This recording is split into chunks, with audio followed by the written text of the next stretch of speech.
교우 여러분, 오늘은 2021년 4월 14일 수요일 아침입니다.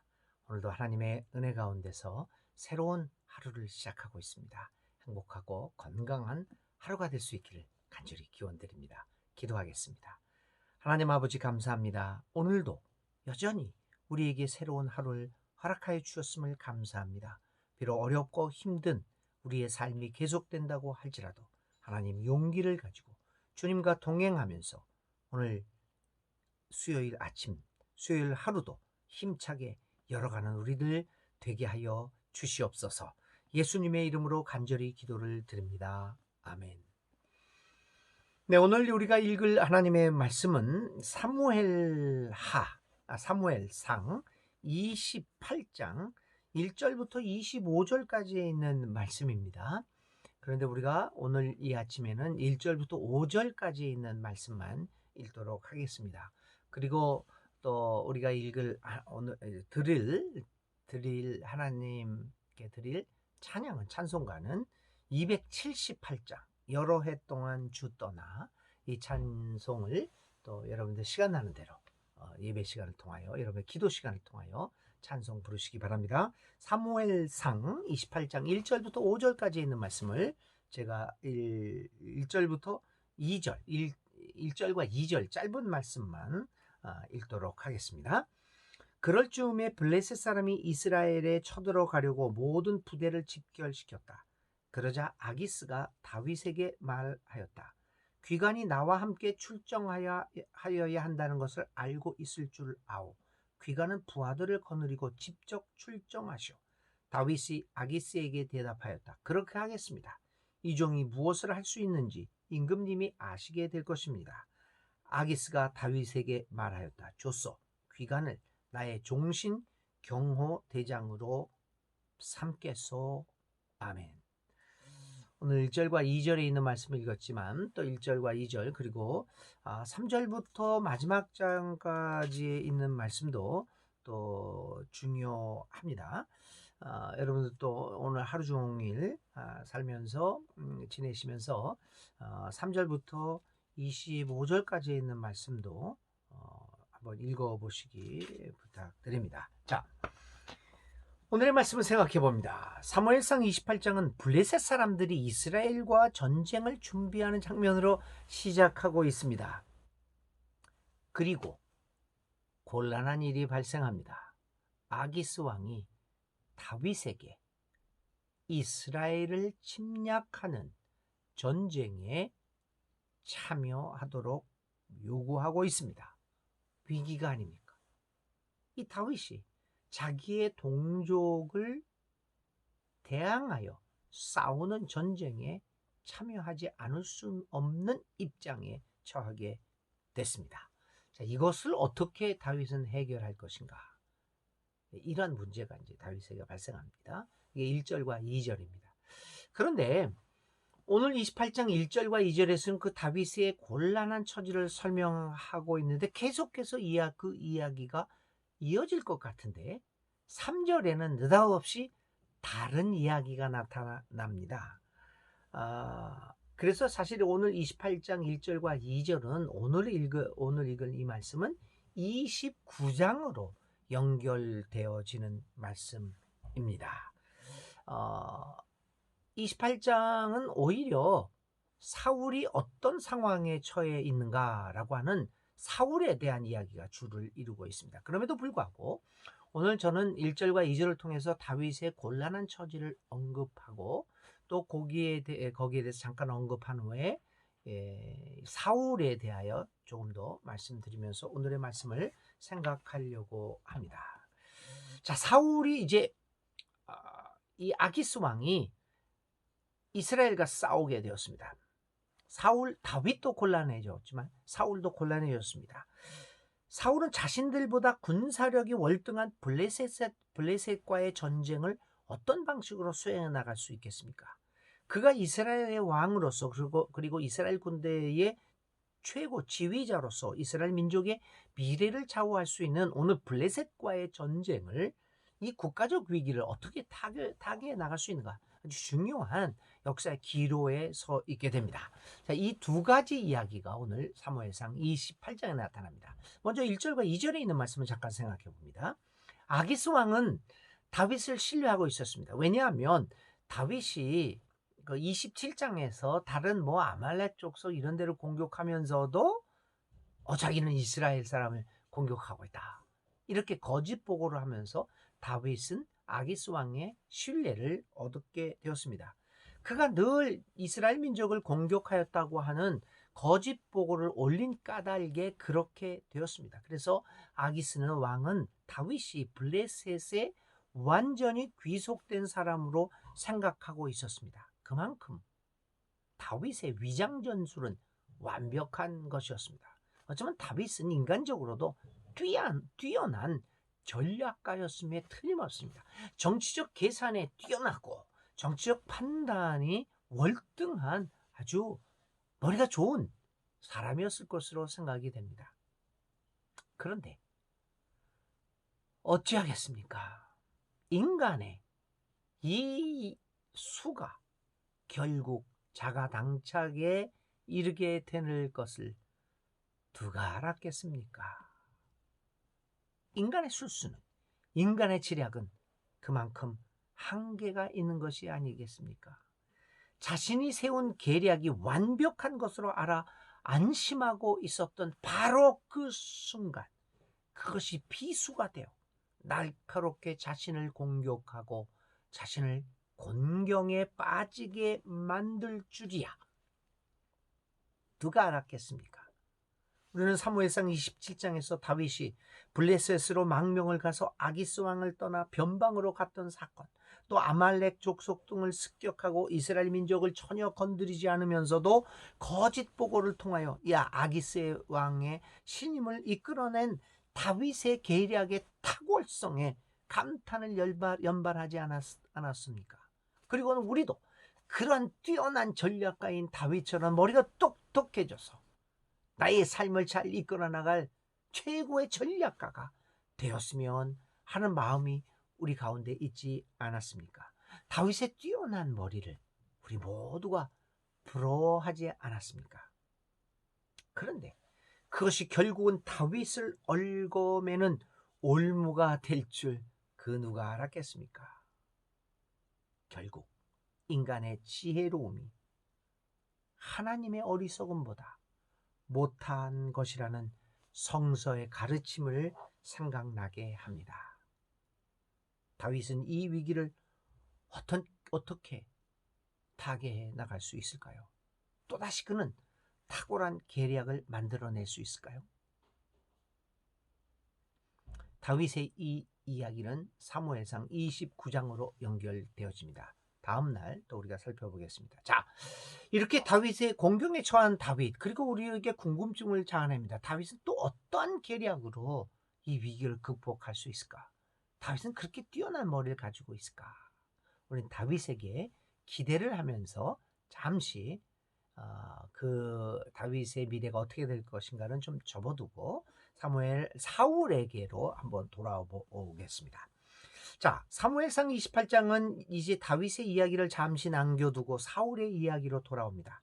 사울은 블레셋의 침공 소식을 접하고 불안에 떨기 시작합니다. 그는 몹시 두려웠습니다. 그래서 그는 그 두려움을 이기기 위해서 주님께 이 전쟁에 대한 것을 묻기 시작했습니다. 여러분, 고대 사람들은 전쟁이라고 하는 것은 신들의 전쟁이라고 생각했지 않습니까? 자신들이 믿고 있는 신과 나의 적군이 믿고 있는 이 신들의 전쟁입니다. 그래서 이 전쟁의 승패를 늘 자신들의 신에게 묻곤 합니다. 그래서 사울도 마찬가지로 하나님에게 이 전쟁이 어떻게 될 것인가 묻습니다. 매우 당연한 과정이었습니다. 문제는 어디였습니까? 그런데 주님은 대답하지 않으셨습니다. 사울이 여러 가지 방법으로 주님께 물어보았으나 간청하였으나 하나님은 일제 대접하지 않았습니다. 대답하지 않으셨습니다. 침묵하셨습니다. 하나님의 침묵. 그것은 얼마나 무서운 것입니까? 어떤 방법으로도 아무 말씀도 하지 않으시는 하나님, 그 하나님의 침묵 앞에서 우리는 두렵지 않을 수 없습니다. 오히려 하나님이 징계하실 때가 더 나았습니다. 하나님이 침묵을 지키시는 일보다 우리의 삶을 두렵게 하는 것이 그 무엇이 있겠습니까? 그런데 교우 여러분, 하나님은 왜 침묵하시는 것일까요? 하나님의 침묵은 하나님이 우리를 버렸다는 것을 말하는 것일까요? 우리는 하나님의 침묵의 원인에 대하여 확실하게 말할 수는 없습니다. 그것이 어쩌면 완전한 버림을 의미할 수도 있겠습니다. 그렇지 않을 수도 있습니다. 우리는 알 수 없습니다. 다만 하나님이 침묵하실 때 우리는 우리의 자신의 삶을 돌아볼 필요를 느끼게 됩니다. 무엇이 하나님으로 하여금 침묵하게 하는 것일까? 이런 면에서 오늘 우리를 돌아볼 필요가 있습니다. 하나님의 침묵은 우리가 하나님을 이미 떠나왔음을 의미합니다. 사실은 하나님이 말씀을 하지 않으시는 것이 아니라 우리가 하나님을 떠나왔기에 하나님의 음성이 우리 귀에 들리지 않는 겁니다. 그것을 우리는 하나님의 침묵이라고 이렇게 표현하고 있는 것이 아닐까요? 하나님은 끊임없이 우리에게 사랑의 속삭임을 하십니다. 그러나 이미 우리가 하나님을 떠났기에 우리의 귀에 들리지 않습니다. 하나님이 침묵하십니다.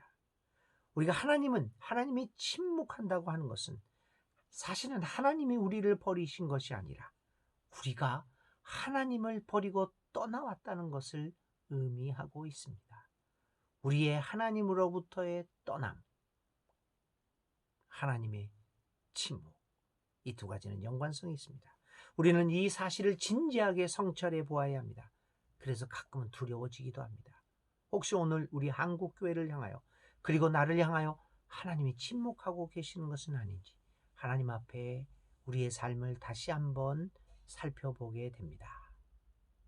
하나님의 침묵 앞에서 사울은 당황합니다. 그러나 그는 자신의 삶을 돌아보기 이전에 그리고 자신 스스로가 하나님으로부터 떠나왔음을 성찰하고 회개하기 전에 그는 다른 방법을 찾습니다. 무당과 마술사를 찾아 떠납니다. 궁지에 몰린 사람들의 행하는 전형적인 모습입니다. 지혜롭지 못한 사람들의 상투적인 행동입니다. 그들은 자신을 돌아볼 줄 모릅니다. 그리고 늘 임기응변의 방법으로 눈앞에 보이는 위기를 모면해 보고자 합니다. 그러나 그것이 결국 자신의 삶을 파멸로 이끌어 갈 줄을 전혀 생각하지 못하기도 합니다. 사울은 하나님을 믿는 사람으로 생각해 볼 수도 없는 일을 저지르고 있습니다. 그것은 이미 세상을 떠난 사무엘의 영을 불러오는 일이었습니다. 물론 당시에 죽은 사람의 영을 불러 미래의 일을 물어보는 것은 당시 고대 사회에서 흔히 있었던 일입니다. 그러나 중요한 것은 모든 사람들이 당연시 여기고 습관적으로 해왔던 일이지만 여기서 우리가 주의해 볼 것은 그 일은 여호와 하나님이 이스라엘 백성들에게는 금지해 온 일이라는 겁니다. 다른 사람이 다 하더라도 너희들은 이 일을 해서는 안 된다. 명확하게 하나님이 금지시킨 일이었습니다. 그런데도 오늘 사울은 다급한 나머지 죽은 사무엘의 영을 부르는 행위를 자행하고 있습니다. 아마 그의 마음속에서는 이거는 뭐 내가 특별히 하는 것이 아니라 모든 사람이 하는 일인데 내가 뭘 그리 잘못하고 있는 것일까? 라는 생각으로 죽은 사무엘을 불렀을 것입니다. 스스로 합리화시키며 스스로 정당화 과정을 통해서 자신의 일이 그렇게 나쁜 일이 아니다. 정당한 일이다라고 하는 것을 스스로 각인시켰을 것입니다. 사울은 이렇게 계속해서 무리수를 두고 있습니다. 사울의 이러한 무리한 행위들을 보면서 우리는 우리의 삶을 돌아봅니다. 자신의 삶을 돌아보지 못하고 회개할 능력을 잃어버린 사울은 계속해서 무리한 수를 둘 수밖에 없습니다. 우리도 마찬가지입니다. 스스로의 자정의 능력을 잃어버리고 자신을 돌아보지 못한다면 우리도 우리의 삶 속에서 계속해서 무리수를 확대 재생산해 나갈 것입니다. 그것이 오늘 한국교회가 해왔던 일입니다. 그런데 그것은 우리에게 아무런 삶의 해결책을 주지 못할 뿐만 아니라 결국 우리 모두를 파멸로 몰아가게 만들 것입니다. 사울은 이렇게 이미 자정 능력을 잃어버린 것을 죽은 사람의 영을 불러오는 어리석은 행위를 통해서 자신이 자정 능력을 상실한 것을 명백하게 보여주고 있습니다.